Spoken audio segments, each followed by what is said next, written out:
Welcome to this very special edition of our weekly Committee on the Present Danger China programs. It's not a webinar exactly, most of them are.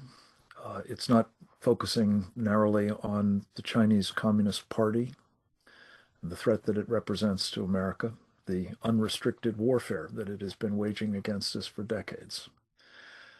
It'll be about that in part, but it's about something very personal and very, I think, important to our nation, not just to our committee, namely the passing of a great American patriot, Charles Sam Faddis.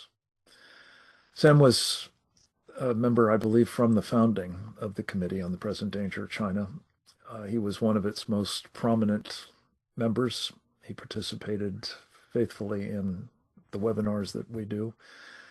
He has contributed to, among other things, this important book that we published with his help and that of a number of other members of the committee and others, entitled China is at War with America.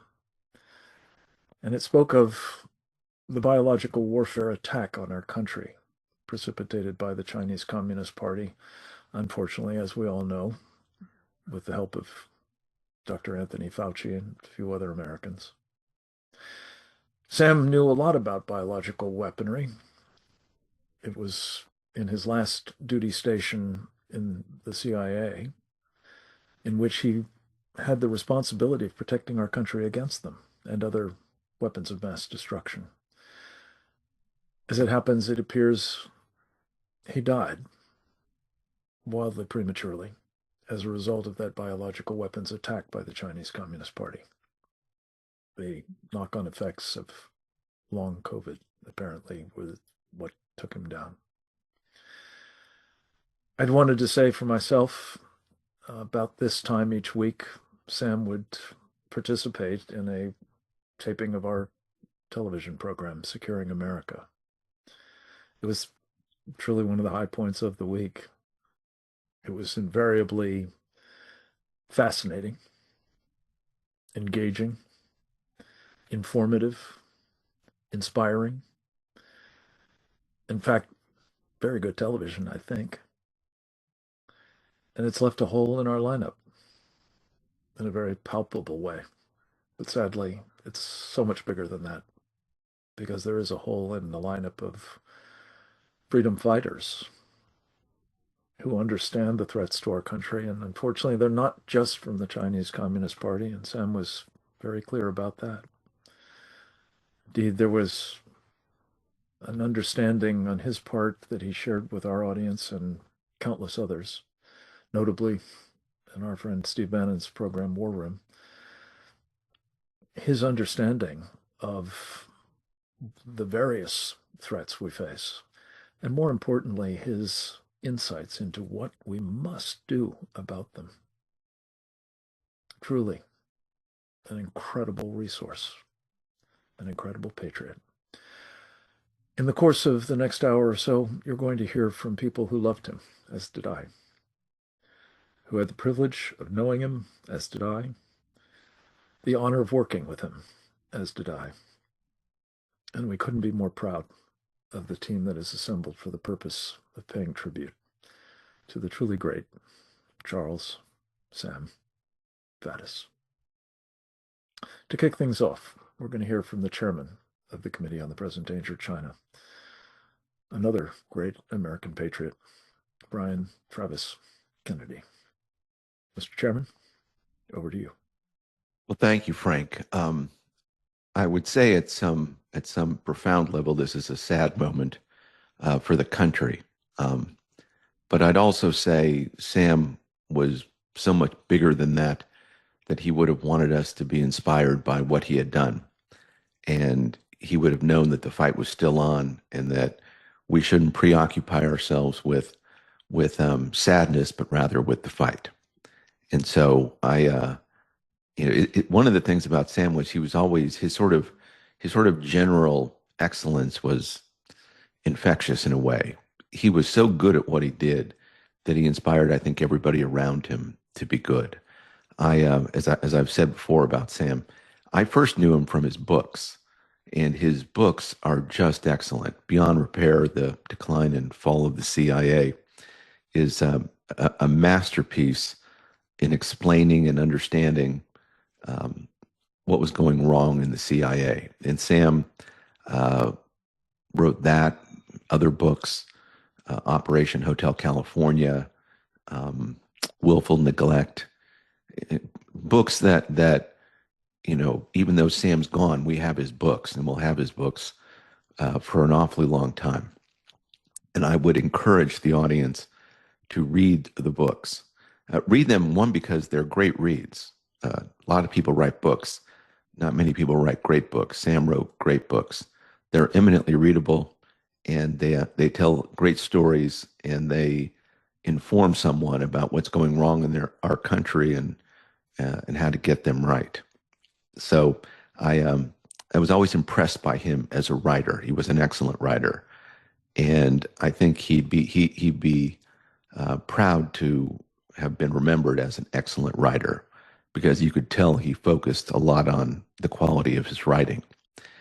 He was the kind of guy, I would say, that, and you can tell this from the writing, that he knew what he was doing. And America, almost any civilization, is run by those kind of people who just know what they're doing. They take life seriously, they get good at things, and they apply themselves to them. In Sam's case, he applied himself to saving his country. He did that his whole life, in the military and at the Central Intelligence Agency, and then afterwards as a public intellectual and as a political activist. Without people like Sam, the world doesn't run. The country doesn't run. I was always impressed when I met Sam that the first thing I thought was, it's because of men like Sam that this country works. And thank God we have them.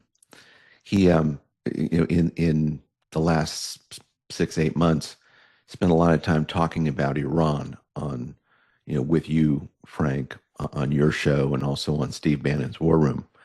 And he was not for the war in Iran.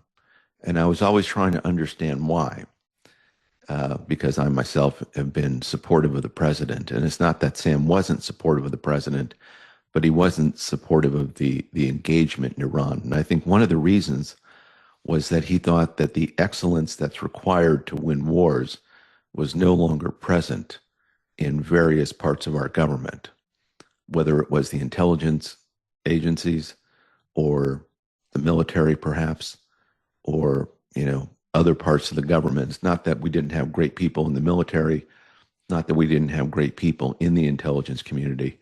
It's just that there was something broken within both systems that was going to cause us not to do well in Iran. And Sam warned about those things, I thought, in very thoughtful ways.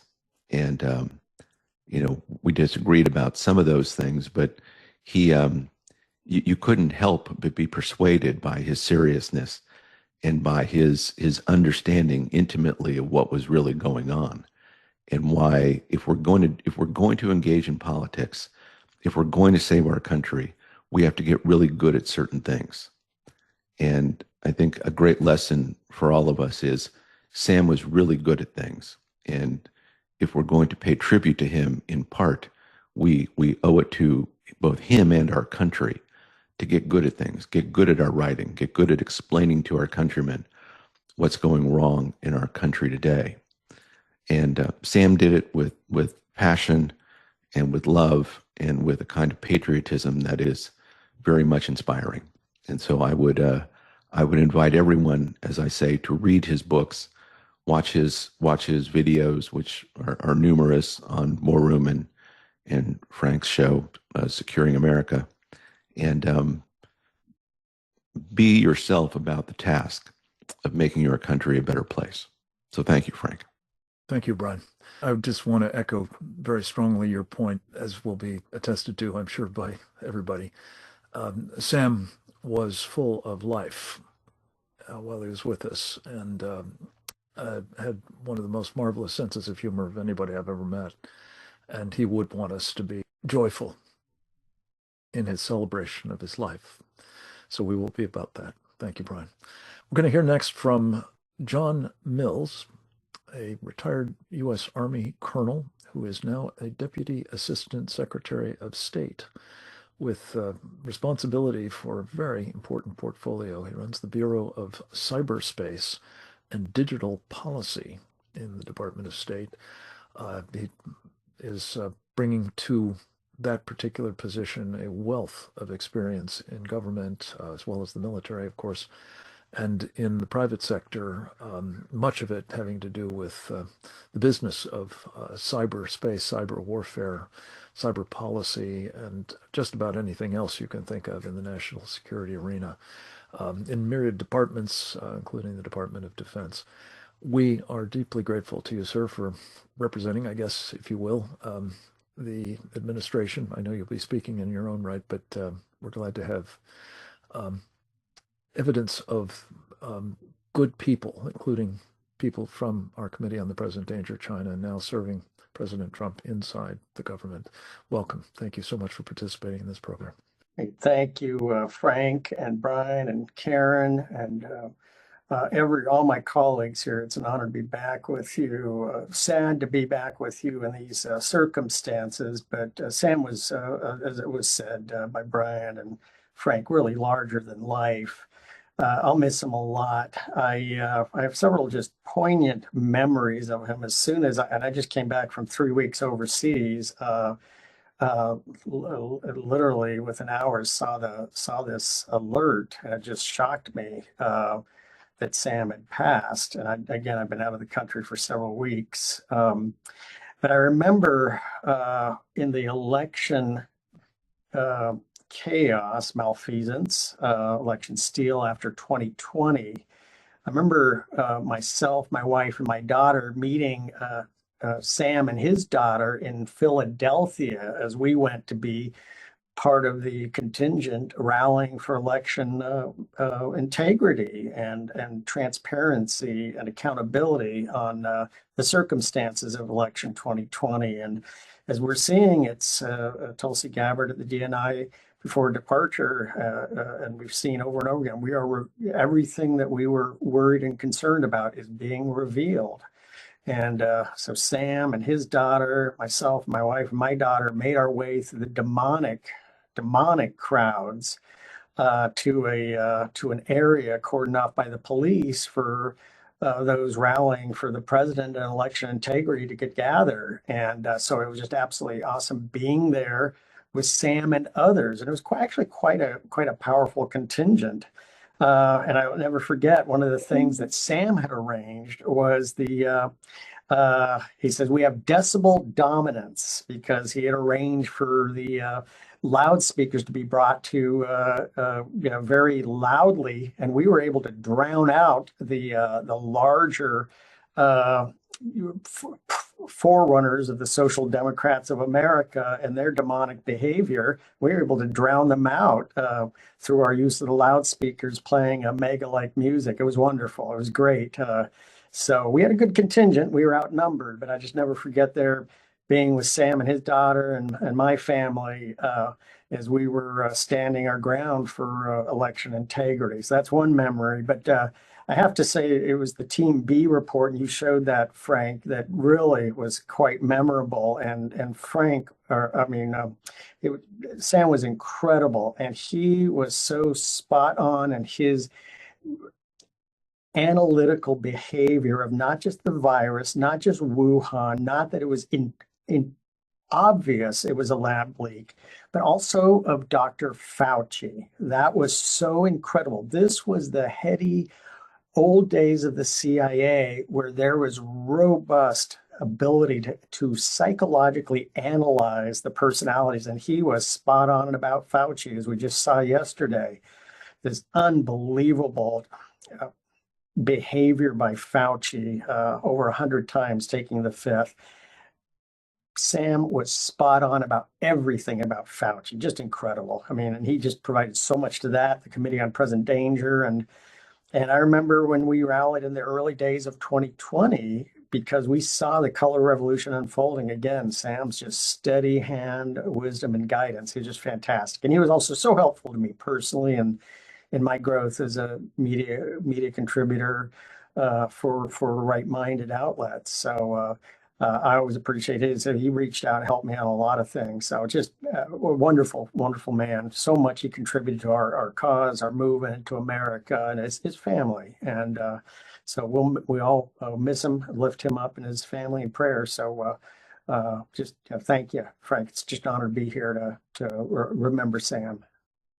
Thank you for doing so well, John. God bless you. Keep up the good work, my friend.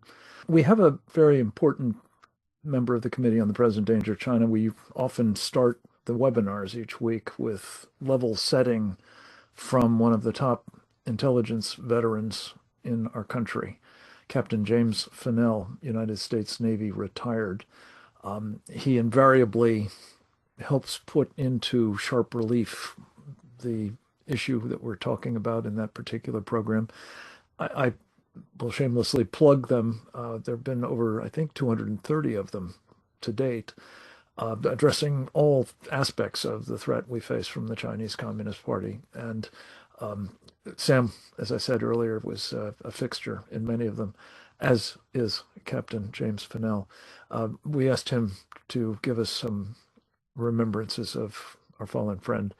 And here's what he said for our program, Securing America, earlier in the week. It's a really obviously sad time for us that remain learning about Sam's passing this weekend. Way too young for somebody like him to go. I've known him for about 6 years. He was a member of the Red Star Risen list in your show and the War Room. And Sam demonstrated to me that somebody that extreme amount of what I'd call an American common sense. He understood the origins of our nation. He understood our history. And he also, because of his experience with the CIA in the Middle East, understood human nature, unlike any kind of other person I've met. And he had a very, very practical American way of explaining what our adversaries were up to. And he was most known for, obviously, the Middle East and those areas where he had served. But he certainly understood the Chinese Communist Party extremely well. And he was very conversant in what they were doing. He and I shared, communications, and he was always the first guy to jump on recognizing an issue. I recall the effort of the information about this biolab in Central California that was near one of our naval air stations, NAS Lemoore. And he understood that when many others didn't, the risk and the implication it could mean for the U.S. Pacific Fleet. So I will miss Sam incredibly. This is the third compatriot that we've lost on my Red Star Risen list in the last year. Markham Dossett, Dr. Victor Mara, and now Sam Faddis, three great Americans. And Sam's is especially, significant and an incalculable loss in many ways. But I know that he's in a better place today, and I know he's in heaven. And we're just very fortunate that we got to know him over these years, and we wish him and his family all the best. One of the things that Sam had as part of his background, it was not quite as well known, I suspect, as was his time undercover in some pretty hellacious places, as you say, the Middle East broadly defined. But in his last duty station, Jim, as you know, I'm sure, he worked as the guy who had the portfolio at the headquarters of the Central Intelligence Agency for weapons of mass destruction terrorism. And his specific job was trying to make sure that that didn't get, inflicted upon us inside this country.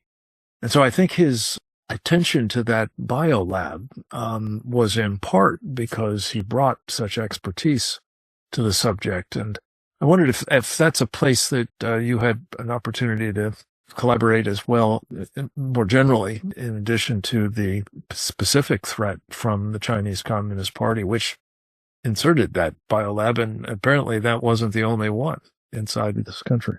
Sam was understanding these issues across a wide spectrum of threats to the United States, and in this area of WMD, proliferation, he was obviously very much attuned to it and was very keen to connect the dots that many in the intelligence community fail to do on a routine basis. And I think that's why we'll miss Sam greatly, is because he was an old school intelligence professional.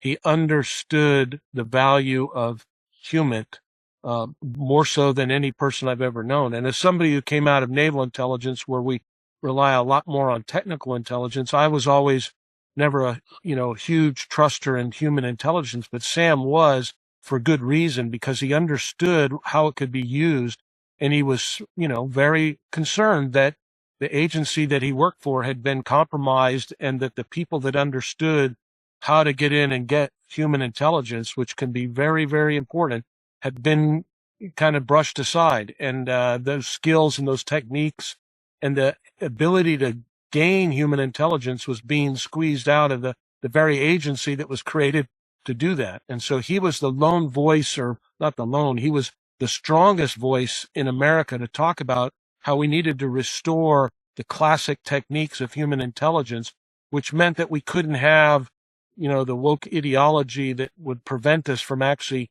doing the things that are necessary to get the intelligence that we need. And it's not always clean. It's not always something that's done in a church pew. It's something that's done in very seedy places sometimes, and it's done through bribery. It's done through exploitation. It's done through many, many ways that Sam knew greater than I will ever understand. He understood that. And so now he's gone, and I don't know who's going to be the voice for that in Langley right now. And I'm very concerned that his championship of that issue and his carrying that banner, I don't want it to fall on the ground. And so I hope there's others that will recognize this and pick that banner up before it touches the ground. Another place, Jim, that I know you felt at least as strongly about as did he, and for that matter, as did I, was the extent to which the Chinese Communist Party, the main thing, as you've called it so brilliantly, was able to penetrate our government, talk about human intelligence, at the very highest level. I think it was Sam who was one of the first to raise the alarm about Hunter Biden's laptop, for example, and what we learned from that. He mined exhaustively and came to the conclusion, and he said it on this program repeatedly because I asked him to do so. He said that Joe Biden was a controlled asset of the Chinese Communist Party, something I very strongly believe, but he spoke about it with considerable authority. Your thoughts on that insight, sir? There's no question that Sam was a keen counterintelligence expert as well, if you will. He understood that what he knew how to do and what his training was, that our adversaries were doing similar things. And so he was very, very aware of that. And this issue about former president being a controlled asset, I remember when he said it, and I remember, some people would, aghast at something like that, but he was right. I mean, Catherine Heritage has come out in the last 48 hours with bombshell evidence about this. So Sam was right before others. He could see the future, which is what real good intelligence officers, great intelligence officers can do. They can see the future. They understand what's coming, and they provide the warning. And that's what Sam did. And he understood human nature and the nature of our adversaries, the non-Americans, the people that were not part of our birth pangs, that grew up in different cultures, that have different values, and have no compulsion against trying to destroy us. And he understood that implicitly, and he never backed down, even when it meant countering what was the current popular thing to say in Washington, even during the Trump administration. He did not back down. He told the truth. And that's another hallmark of Sam Faddis, is that he was a truth teller. And a lot of people throw that around, and it's not deserved in many, many cases. But when I say that for Sam Faddis, it's not a cliche for me. I don't say that about almost anybody, but he really was somebody that told the truth and had the evidence to back it up. Thank you very much, Captain Fennell. Truth teller, I know, is going to be a theme of many of the testimonials in this program. I want to turn next to Dr. Karen Sigemund. She runs the American Freedom Alliance, and has been a very active contributor to the work of the committee as well, and knew Sam, and I very much appreciate your contribution to the program, Karen. Thank you so much, Frank. I mean, when I heard Sam was sick, I imagine all of us thought, yeah, but the man is indomitable. Of course, he will be fine. He's larger than life, as many have said. It was inconceivable that he be, in fact, struck down, and lo, he was. And here we are with this huge hole, as you say, in the lineup in the defense of the country. I first got to know Sam through the Committee on the Present Danger China. He spoke at 2 AFA conferences, World War III conference. He spoke in Georgia and in Pennsylvania, each time on different topics, but discovered, as you all know, that he was completely cognizant that we were at war. He understood the range of the threats, from everything that you were just talking about, weapons of mass destruction, Biden's laptop, the then president being a controlled asset. But he also, I'm just going to add this piece, he was very, very active in local politics in Pennsylvania. He was the notion of feckless Republicans not taking strong enough stances against globalism, against leftism, and so on. He was very, very active working to get accountability, even in the Republican Party. So from the local to the global, he was very active, very engaged, took a lot of time. Not only did he understand these things, but he worked very hard to make others understand them. The books Brian mentioned, I will add, and magazine. I was just going through what he had written about. Countless topics. An independent thinker, yes, a truth teller. He was not a party line guy. He connected the dots in ways, as was just said by Captain Fennell. He saw into the future. He understood it. Tried to get us to go along. He took us along. Brilliant storyteller. Every time I saw him, he had marvelous stories to tell, deeply chilling ones, very humorous ones. He was larger than life. He lived with tremendous gusto. He was one of the, carpe diem, seize the day. He seized everything all the time. He loved his wife. He loved his life. He loved his family. He loved his country. He loved the fight that he was in. He understood we needed people like him. We felt safer with him. I think we were safer with him. He did speak truth to power all the time. He was from the Keystone State, as I noted. I think he was a Keystone man. He embodied the best of us. He was the spirit of America in every great way. More like him, we have his example to follow. It was an absolute honor to know him. And yeah, the best way we can continue to honor him is to recognize the lessons that he taught us, embody the courage also that he lived with, be fearless, and do not be afraid if your conclusions go to somewhere nobody else is going.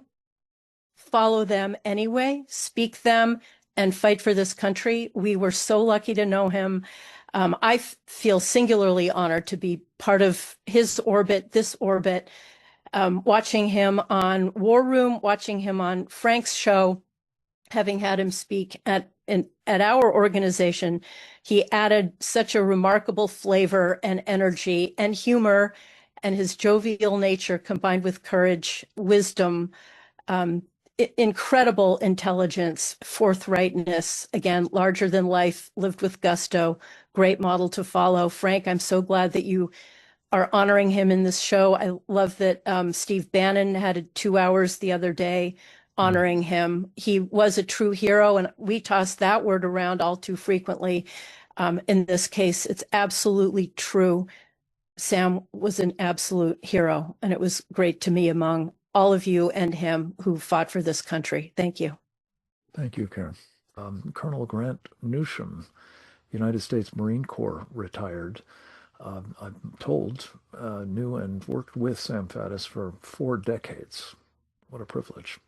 Grant, of course, is a man who has been as closely following the Chinese Communist Party and the threat that it represents, the main thing, as Sam and all of us have called it, thanks to Jim Finnell. He has the distinction not only of having served with decorated valor in uniform, but also served as a foreign service officer in our embassy in Tokyo. He's been a businessman in that part of the world and is the author of a best-selling book entitled When China Attacks. Sam's departure has left a void that I don't quite know how we're going to fill it. Maybe somehow divine providence will. But most of us, if we disappeared, in a couple of weeks, we'd be remembered, but someone would step in. But Sam just left that kind of a gap. And I would recommend people go back and look at And magazine. It's been going for a long time, and look at what Sam wrote in that, and you will see how prescient it was, and what sort of the thinking that he was doing, and think also if we had been listened to, if he had been listened to. It's one of those things, but I had heard that he was actually in line to be the deputy director of operations at the CIA in the second Trump administration. And if there was ever a chance to clean up that miserable organization, it was him. He knew how to do it, and he would have, it had been like turning the lights on and the cockroaches would have scurried away. He was just he was very clear about the problems. He wrote about these. Recommend reading his books and see what, he described the problems years ago at this place. And, why he didn't get hired, I don't know. I suspect that backstabbing is as much a moral imperative in any new administration when they scramble for jobs, just as much as it is at the CIA on a normal day. But it is an organization that he worked for a long time, did excellent work, and its importance cannot be overstated. But it's really has become a fairly corrupt organization which doesn't produce, and he would have been the guy to fix it. So that's a disappointment with it. But he was, somebody say he had all sorts of nerve, and would go into dangerous places, and just didn't seem to bother him, and he would produce. But I am sad that he left, as is everybody, as well. And I, when I spoke the other day on the War Room, I mentioned that Sam reminded one of a fellow named Patrick Lee Farmer, who was sort of an English adventurer who, in World War II, was on Crete, kidnapped a German general, spirited him out, and got him to the south coast of Crete and then off to Egypt. And Sam reminded me of him, or maybe Lee Farmer reminded people of Sam. But he had that, and Lee Farmer was actually a very accomplished writer, an adventurer, and you'd see the similarities between the two. And Sam, I was even talking about retracing Lee Farmer's route with the Hunnish general, and getting him out of Crete. He was going to retrace it, and I offered to tag along with him, but that's not likely to come to pass.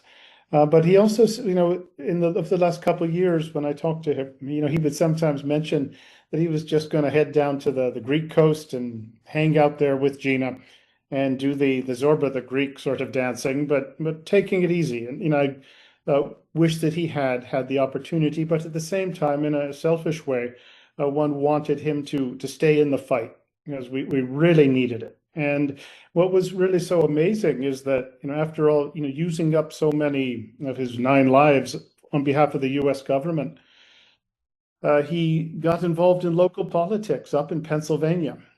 And that is hard, nonstop work. You're dealing with probably just as many creeps as you do when you're going after weapons of mass destruction, again, in the Islamic world. But he did it and was in that game, and he had a way of just explaining the problems, what to do about it, that resonated with what you would call regular people in flyover country, which is where he was ultimately from.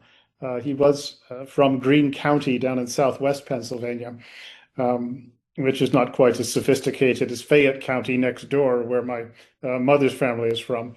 I'm joking, but he was from that. He knew where he was from, and he used to tell a story, and he wrote about it a long time ago about a red bandana that his father, a naval officer, would sort of keep in his pocket, and it had some connection to where they were from, and Sam would actually, you know, remember that red bandana. He probably carried it for as much as I know, but he remembered really the country, the nation, the people he was actually fighting for.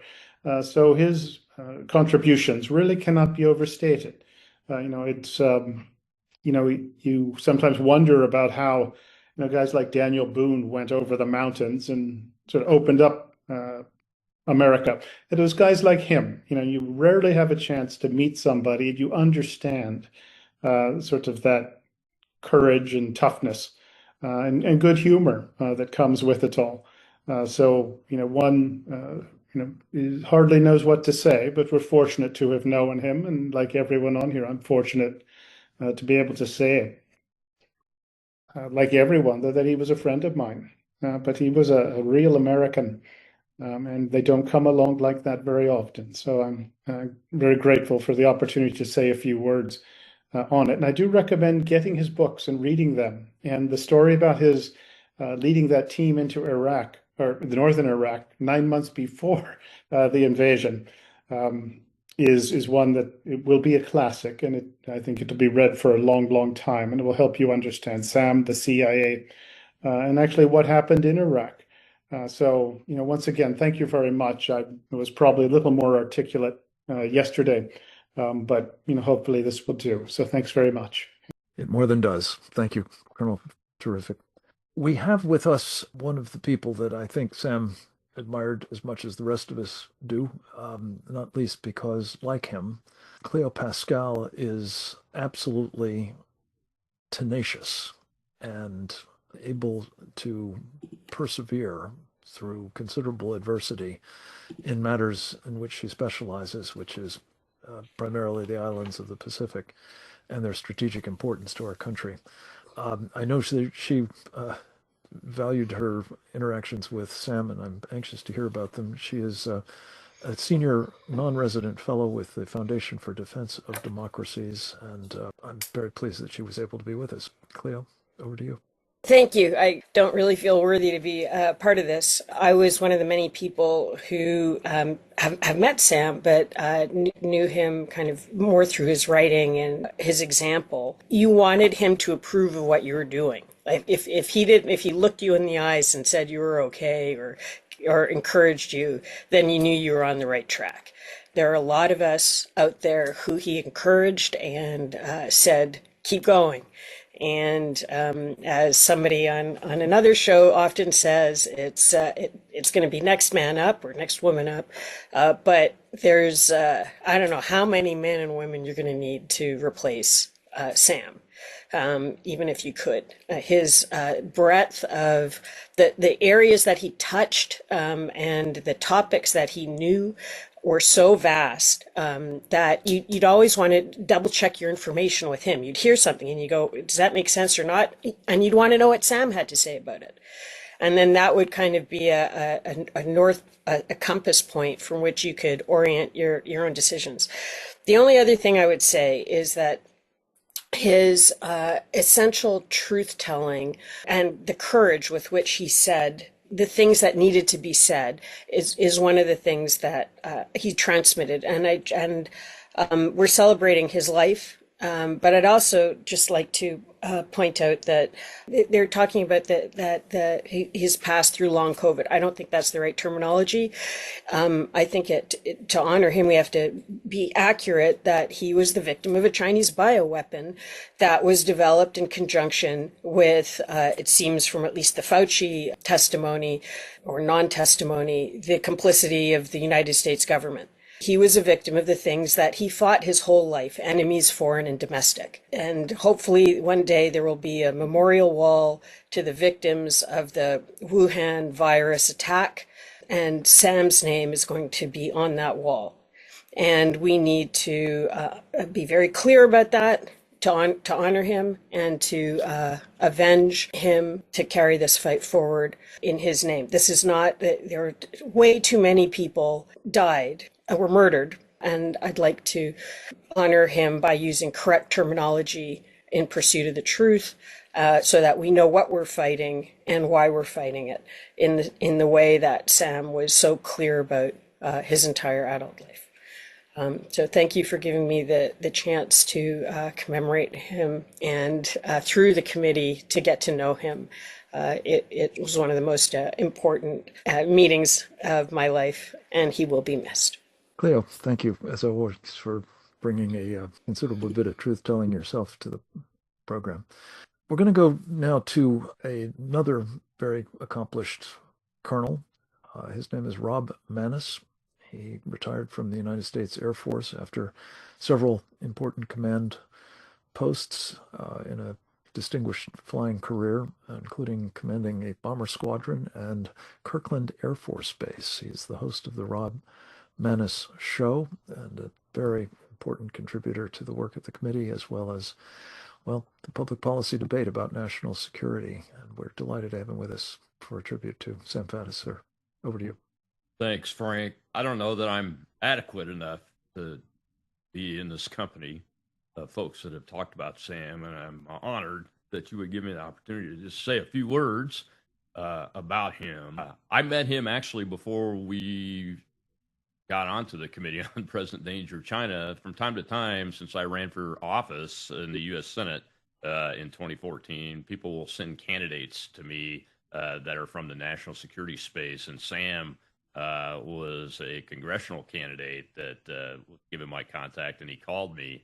And I think he's the only candidate over these years that I actually developed not only a professional relationship with, but a friendship with, that I rely on, and we rely on each other in the background for doing the work that we do.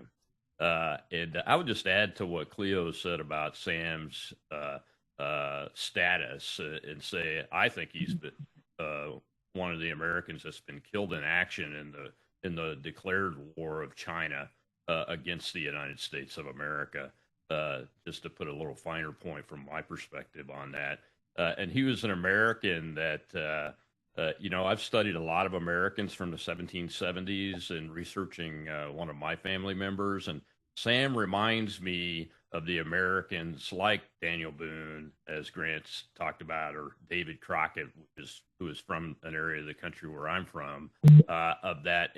And he's among a very, very few Americans that I've ever met that give me that feeling that they could stand in the breach, whether musket balls were flying, artillery shells were flying, or bombs dropping from aircraft, and he would be there when the rest of us were ducking and trying to stay out of the way, and he would be standing there facing down the enemy. That's the kind of man he was. And again, I came to rely upon him as a friend, and I still am somewhat shocked that we lost him so young. But I would just want to say that he is present with us today, and we'll continue that. And here's why. Look, when I heard the stories about the current NDAA that's going through the process, and I saw stories about people being concerned about a couple of sections of it that had to do with the country of Israel, the person I reached out to was Sam Faddis.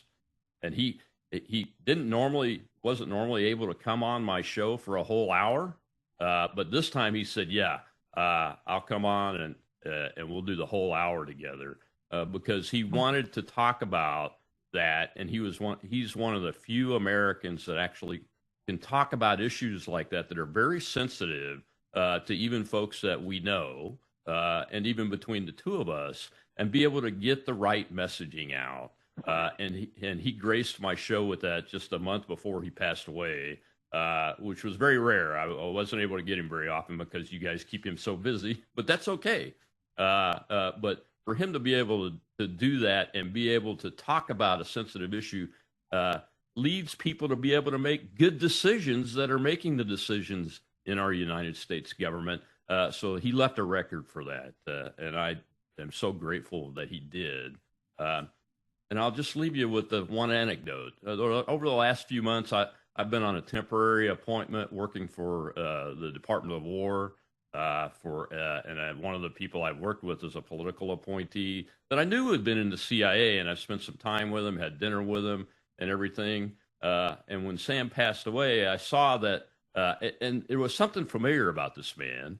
I didn't really put the two together, but when he passed away and it became public, this man sent a message out that said that Sam had been his chief of station. So Sam's lingering presence will stay with us for a very, very, very long time.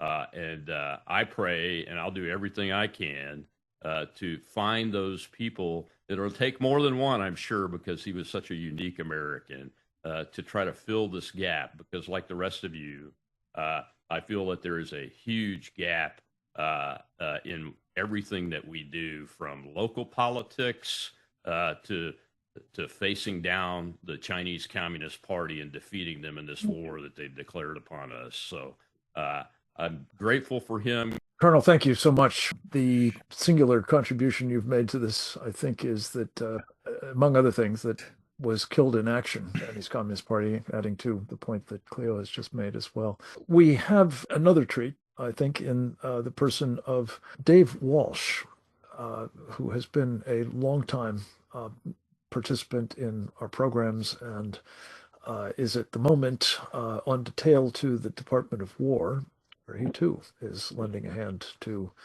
the fight for freedom from the Pentagon. We have admired and benefited enormously, as I know did Sam, from the insights Dave Walsh brings to the world of energy security, having been a very accomplished professional in that sector, notably as president of Mitsubishi Power in the course of his career. He has continued to serve even when he was not in the government, through the tremendous contributions he makes to our understanding of that incredibly important national security enterprise. And I'm anxious to hear what you have to say about Sam Faddis, sir. Welcome. Well, Frank, deeply appreciate you having me. And this celebration of Sam's great life, patriotism, and what he meant to all of us. This is typified by your distinguished panel today, all of whom, Dr. Karen, Captain Bolton, yourself, Frank, Brian Kennedy, Cleo, who serve a tremendous public policy good in their willingness to be outspoken, speak truth, speak directly, speak frankly about complicated issues that so few Americans get an opportunity other than forums like the one you conduct, whether it be with Securing America or the Committee on the Present Danger of China that I've been privileged to appear on numerous times with Sam. The courage to do this is substantial. So Sam had the dual benefit of the support for devoting his life to our nation in the Army and the CIA, but then stepping up and in both local politics, which I've learned more recently about his heavy engagement in. And I have myself some familiarity with that and how challenging that can be, as well as this willingness to be completely outspoken publicly and talk from a very, very, very articulate standpoint with great knowledge and great sophistication of analysis of a whole wide variety of issues, whether they had been energy, COVID, the handling of COVID, where it emanated, military strategy, energy strategy, election fraud, and how that intersects, all that intersects with the national security threat of our number one adversary. His ability to articulate all that effectively was incredibly valuable. So on the last man up, next man up, not last man, next man up kind of way of thinking, we're all here to fill the void. And I'm just so honored to have met so many like-minded folks in this forum today. Got to know them well in our public advocacy that does.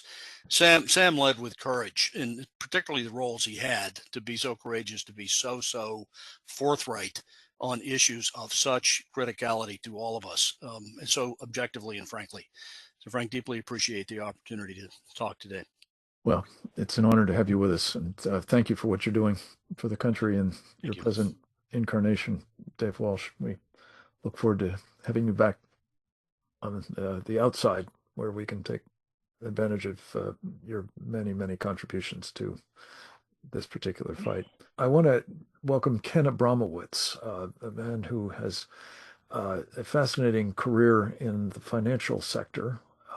He is one of the world leading analysts on the healthcare industry, but he has a passion for national security, as evidenced in his presidency of a group called Citizens for National Security, a wonderful online resource called SaveTheWest.com, and his appearances on, among other places, our program, Securing America.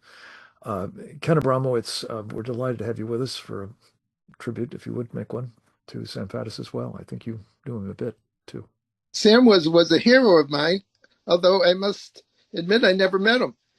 He was a hero of mine because when I was talking with you, Frank, a few months ago about getting a speaker from my Citizens for National Security group, he said, "Oh, you got to go for Sam Faddis. Got to go for that's who you have to go for."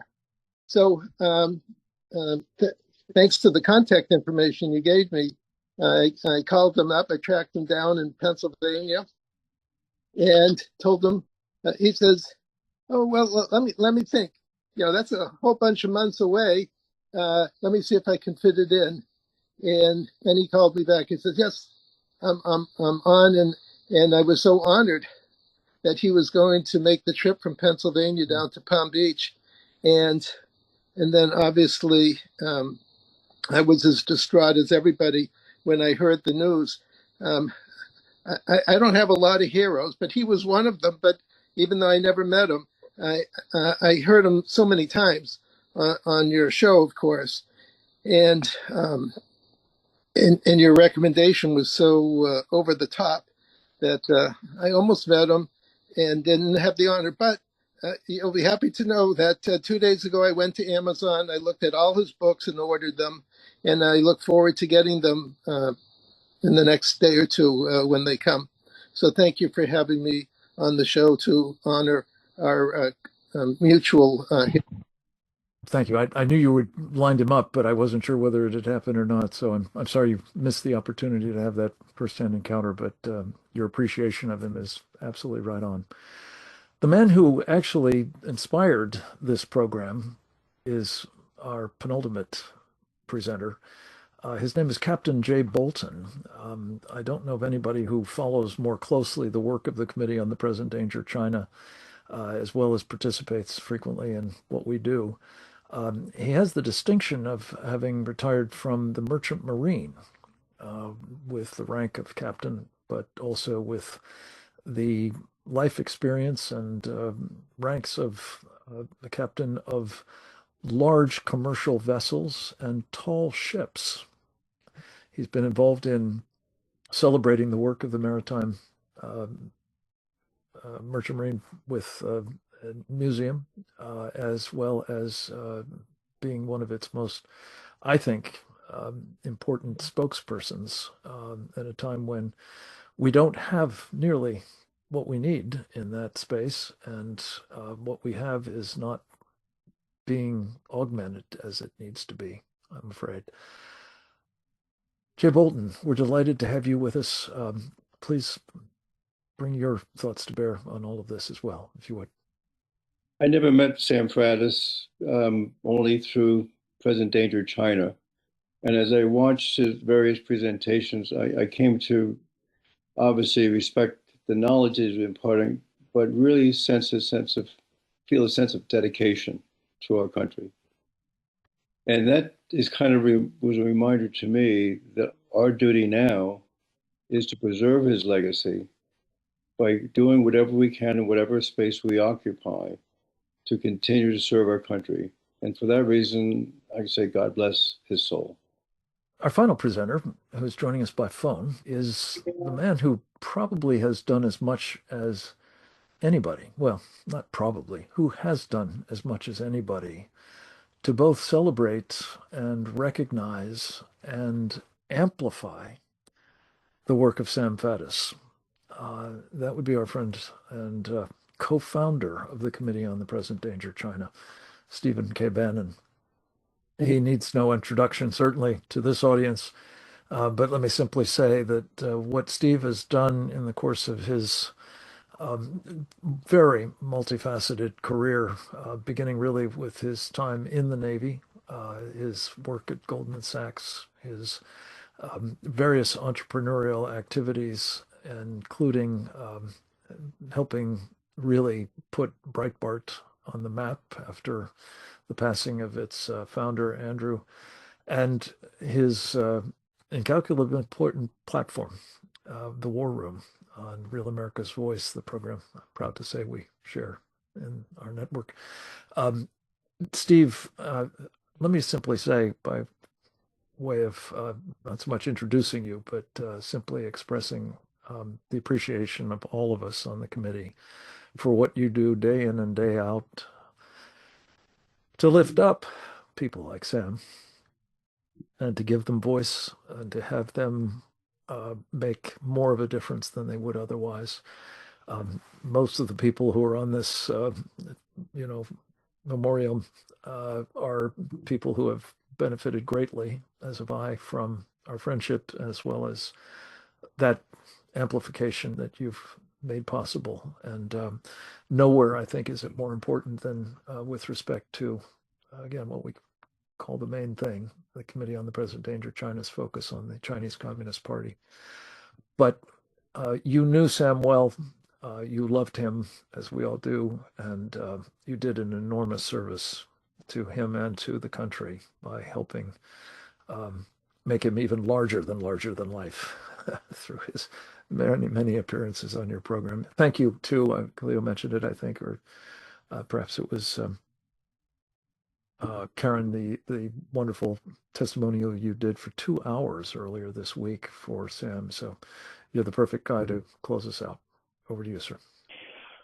But closing it out, I want everybody, and Frank, if you can give him my cell number, we're going to do another, hopefully hour, but at least a half hour tomorrow of really folks that work with Sam in the Commonwealth of Pennsylvania, in the patriot movement, because he did so much there and he's one of the true leaders. I'm also want to do almost like another hour next week, or maybe Monday or Tuesday, of others maybe in this call.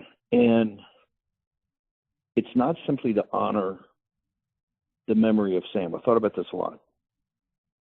Sam inspired Natalie G. Winters a lot. She was very moved by his, very upset about his passing. And I spent some time with Natalie, and, just the complete package of Sam, kind of the James Bond character, the heroism, the courage, the intelligence, everything on Committee on the Present Danger China, inspired her to more and more become, I think, the top investigative reporter on Chinese topics, CCP topics. And I think to honor Sam the most is we have to use this as a teaching moment about the life of Sam and what Sam meant. And I think we can do that in a couple areas. Number one, it shouldn't be lost on you that the Chinese Communist Party, besides being totally and completely evil, is also very smart. I mean, they took out Sam Faddis. Think about that for a second. They took out Sam Faddis. They took out one of the major, bulwarks we have in this republic against the spread of their evil.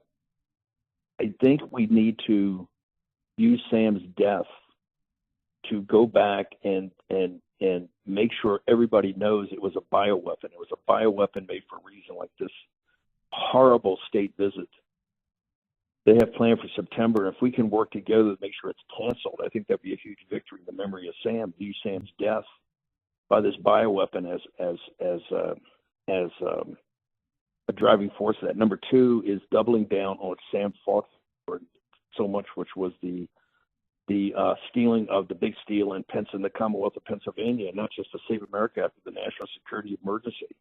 His second line of work. The third was Sam's work on taking down the deep state. This is why I'm so adamant to the president every day to keep Pulte in there or figure out, John Solomon. But Sam's other line of work was taking down the deep state, having come from service to our country and understand how far off track it got. His book, But the Decline and Fall of the CIA, is still a classic, I think. In the last, and I want to talk to Karen, we'll do this at some other time to think through. I think we need to use the life of Sam Faddis and the work of Sam Faddis as a way to inspire and train up young people professionally in their 20s or 30s or that are part of the apparatus like Sam was, right, to their awakening and to their formation as a warrior and a patriot to basically make sure the system is radically reformed to get back to the founding principles of the revolutionary generation and the founders of this nation. And I've got some thoughts about how we do that. Like I said, we're going to be doing other commemorations for Sam. It's both to honor Sam, but also to make sure that Sam's life and his death is an inspiration for action. This is the thing I found out, I've always thought about Sam. He was a man, at the end of the day, he was a man of action. He was an amazing thinker and a strategist, and he had all the, in baseball, we call it a five tools player. We have very few, as you guys know, we have very few five tools player in America today. We used to have lots. We just don't anymore. And the passing of Sam is, let's face it, the passing of a generation, the beginning of a passing of a generation that for all the boomers' problems, still have a skill set that some of the younger generation doesn't have, and it's not their fault they don't have it.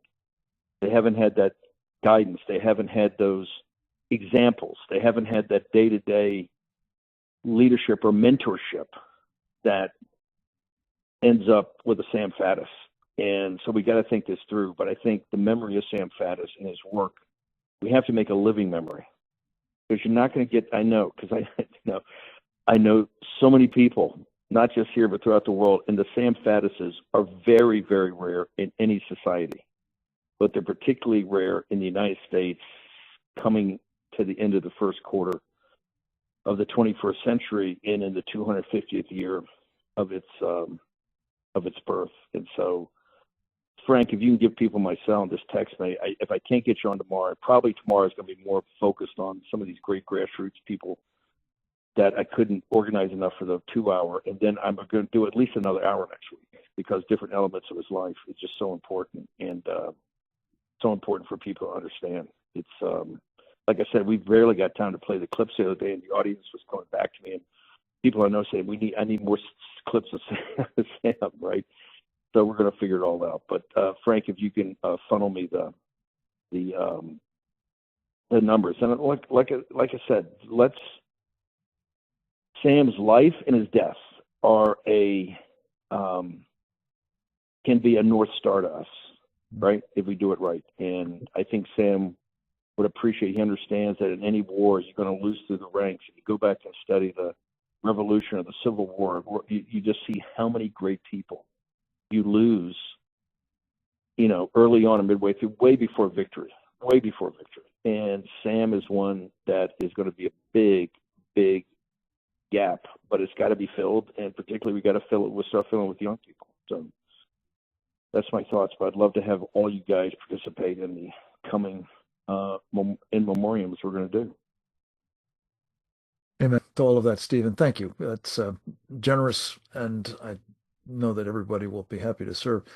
I think you may have come on after Rob Maness made the point that several people have too, but he put a fine point on it that Sam was actually killed in action in this war with the Chinese Communist Party. We have to start.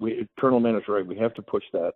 Yeah, killed in action, and particularly, I'm so livid about this frickin' state visit. I can't even speak, but I think we use this to try to blow that up and make sure that we get back onto the footing of they're an enemy. They owe us $15 trillion, and Sam Faddis is a casualty of war.